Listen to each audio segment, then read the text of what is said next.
யோகிராம் சுரத்குமார், ஜெயகுரு ராயா. யோகி சாமியின் அரவணைப்பில். இதன் ஆசிரியர் ராம அருளட்சுமணன் செட்டியார், லே வள்ளியம்மை ஆச்சி. இன்று இதில் நாம் பார்க்க இருக்கும் தலைப்பு ருத்ர தாண்டவம்.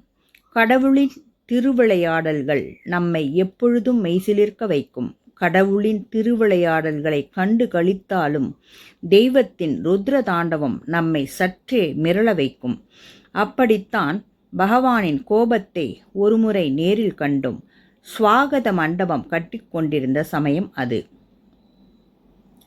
காலை கதிரவன் தன் செந்நிற வட்ட முகத்தை காட்டியபடி விண்ணில் தன் பவனியை ஆரம்பிக்கும் நேரம் அது. காலை 7 மணி. நான் எப்போதும் பகவானை தரிசிக்க 7 மணிக்கு சற்று முன்னதாகவே சென்று விடுவேன்.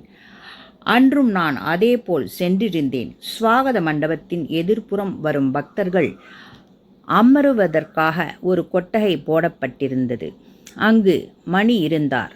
பகவானின் கார் ஆசிரமத்திற்குள் நுழைந்ததும் நானும் ராஜலட்சுமி அம்மாவும் யோகி வரும் வழியை எதிர்நோக்கி சென்றோம். அப்போது பகவான் காரை விட்டு வெளியில் வரும் யாரும் இறங்க வேண்டாம் என்று கூறிவிட்டு தர்ஷன் மந்திரில் இருந்து ஸ்வாகத மண்டபத்தை நோக்கி சீரும் சிறுத்தையைப் போல் ஓடினார்.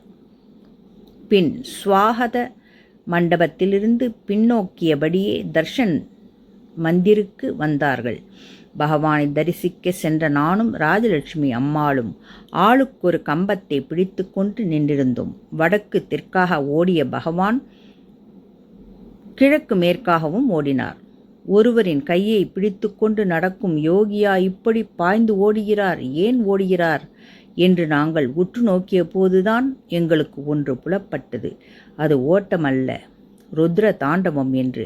அவரது திருப்பாதங்கள் ஓடவில்லை, தீப்பொறி எழும் ருத்ர தாண்டவ நடனத்தை ஆடியிருக்கின்றது எங்களுக்கு புரிந்தது.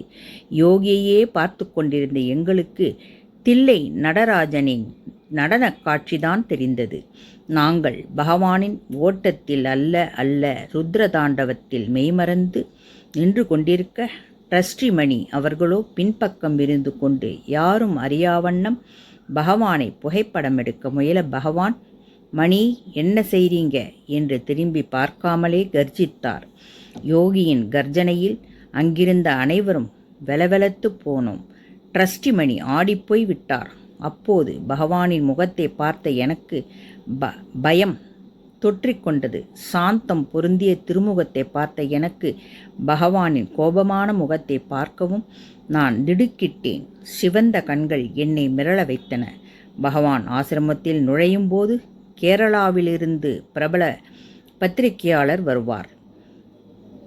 அவர் வந்ததால் என்னிடம் சொல்லுங்கள் என்று கேட்டில் இருக்கும் பக்தரிடம் கூறிவிட்டு வந்திருந்தார்.